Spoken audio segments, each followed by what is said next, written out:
क्या कभी ऐसा लगा है, यार इतनी छोटी सी कैपिटल के साथ मैं इस बड़े बाजार में कैसे टिक पाऊंगा? अगर हाँ, तो यकीन मानिए ये कहानी सिर्फ आपकी नहीं है। आज हम इसी मुश्किल को सुलझाएंगे और प्राइस एक्शन का इस्तेमाल करके एक बिल्कुल साफ, सीधा गेम प्लान बनाएंगे। चलिए कड़वी सच्चाई से शुरू करते हैं। ज्यादातर छोटे ट्रेडिंग अकाउंट्स जीरो हो जाते हैं। हाँ, ये सुनने में अच्छा नहीं लगता, पर ये समझना बहुत जरूरी है कि आखिर ऐसा होता क्यों है, ताकि हम वो गलतियां दोहराने से बच सके। अक्सर होता क्या है कि छोटे ट्रेडर्स एक ही तरह के जाल में फंस जाते हैं। सोशल मीडिया पर किसी ने कह दिया कि ये अगला रॉकेट स्टॉक है और बस बिना सोचे समझे उसमें कूद पड़े और देखते ही देखते कैपिटल गायब। ये सब क्यों होता है? क्योंकि एक क्लियर प्लान की कमी होती है।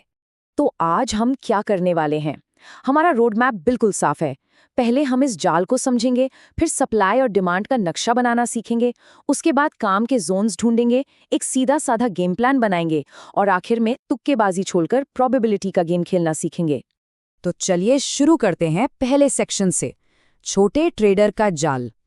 देखिए, कामयाबी का पहला कदम ही ये समझना है कि आखिर ज्यादातर लोग नाकामयाब क्यों होते हैं। अच्छा, अब आते हैं हमारे सबसे पावरफुल टूल पर, सप्लाई और डिमांड की मैपिंग। इसे आप मार्केट की साइकोलॉजी को समझने के लिए अपना पर्सनल जीपीएस समझ लीजिए। यही आपको बताएगा कि मार्केट कहाँ से यू टर्न ले सकता है। तो ये सप्लाई जोन आखिर है क्या चीज? सोचिए, ये प्राइस के ऊपर एक भारी बादल की तरह है। जैसे ही प्राइस वहां पहुंचता है, सेलर्स की बारिश शुरू हो जाती है और प्राइस को नीचे धकेल देती है। मतलब यहां सेलर्स का राज चलता है। और इसके ठीक उलट है डिमांड जोन। ये प्राइस के नीचे एक ट्रैम्पोलिन की तरह है। प्राइस गिरते गिरते जैसे ही इस पर आता है, बायर्स उसे जोर से ऊपर की तरफ उछाल देते हैं। यहां पर बायर्स एक्शन में आते हैं। तो देखिए, सीधा सीधा हिसाब है। सप्लाई जोन एक छत है जो प्राइस को ऊपर जाने से रोकती है, और डिमांड जोन एक फर्श है जो उसे नीचे गिरने से बचाता है। इन्हीं जोन्स पर बायर्स और सेलर्स के बीच असली जंग होती है। ठीक है, जोन्स तो समझ आ गए, पर चार्ट पर तो ऐसे कई जोन्स दिखते हैं। हमें कैसे पता चलेगा कि कौन सा जोन सच में काम करेगा और कौन सा नहीं? तो अब आते हैं सेक्शन 3 पर, काम के जोन्स कैसे ढूंढें। तो इस शोर को हम फिल्टर कैसे करें? बहुत आसान है। हमारे पास एक सिंपल 3 स्टेप का फिल्टर है जो आपके चार्ट को एकदम साफ कर देगा और आपको वही दिखाएगा जो सच में जरूरी है। हमारा पहला फिल्टर है मुख्य टर्निंग पॉइंट्स। मतलब हम छोटी मोटी हलचल पर ध्यान नहीं देंगे। हम उन बड़े मूव्स को देखेंगे जहां से प्राइस ने जबरदस्त यू टर्न लिया हो, मान लीजिए 15-20% का। ये हमें बताता है कि उस लेवल पर कुछ बहुत बड़ा हुआ था, वहां बहुत तगड़ा सेलिंग या बाइंग प्रेशर था। और ये बात गेम चेंजर है। एसआर फ्लिप लेवल पे एक जबरदस्त साइकोलॉजिकल शिफ्ट होता है।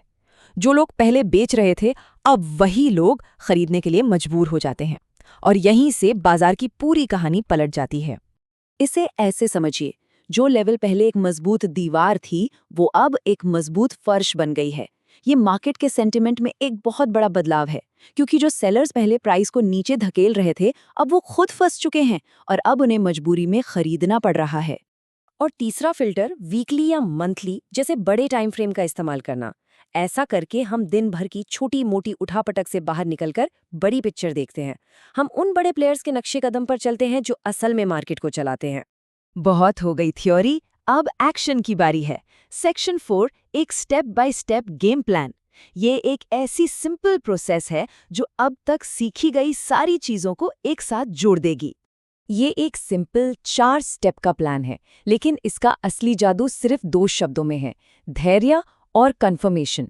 हम यहाँ अंदाजा नहीं लगा रहे हैं, हम सही मौके का इंतजार कर रहे हैं और कन्फर्मेशन के बाद ही कोई फैसला ले रहे हैं। पहले 2 स्टेप्स एक शिकारी की तरह हैं। हम आंखें बंद करके तीर नहीं चला रहे, नहीं, हम सही जगह पर बैठकर सही शिकार के आने का शांति से इंतजार कर रहे हैं। हमारा शिकार है हमारा की लेवल। और फिर आता है मैजिक मोमेंट। जैसे ही प्राइस हमारे बड़े टाइम फ्रेम वाले लेवल पर पहुंचा, हमने छोटे टाइम फ्रेम पर स्विच किया और एक कंफर्मेशन का इंतजार किया। जैसे ही हमें डबल बॉटम जैसा कोई पैटर्न मिला, बस वही हमारा ग्रीन सिग्नल है। ये एक डिसिप्लिन्ड, सिस्टमैटिक तरीका है। अब आते हैं हमारे आखिरी और सबसे जरूरी सेक्शन पर, सेक्शन 5 अनुमान लगाने से संभावनाओं तक। ये सिर्फ एक स्ट्रैटेजी नहीं है दोस्त, ये सोच बदलने की बात है। और यही सबसे बड़ा माइंडसेट शिफ्ट है। हम यहाँ कोई भविष्य देखने की कोशिश नहीं कर रहे हैं, हम बस उन मौक़ों की तलाश कर रहे हैं जहाँ जीतने की संभावना हमारे पक्ष में हो, जहाँ पासा हमारी तरफ थोड़ा झुका हुआ हो। ये लाइन सब कुछ कह देती है। सफल ट्रेडिंग का मतलब हर बार सही होना नहीं है। इसका मतलब है बार बार अपने आप को ऐसी पोजीशन में लाना जहां जीतने की प्रोबेबिलिटी ज़्यादा हो। तो मैं आपको इसी सवाल के साथ छोड़ता हूं। जरा सोचिए, आपकी अपनी ट्रेडिंग में वो कौन सी एक चीज़ है जो आपको ज़्यादा सिस्टमैटिक होने से रोक रही है। इस पर थोड़ा वक्त दीजिए, क्योंकि इसका जवाब ही आपको कामयाबी के रास्ते पर ले जा सकता है।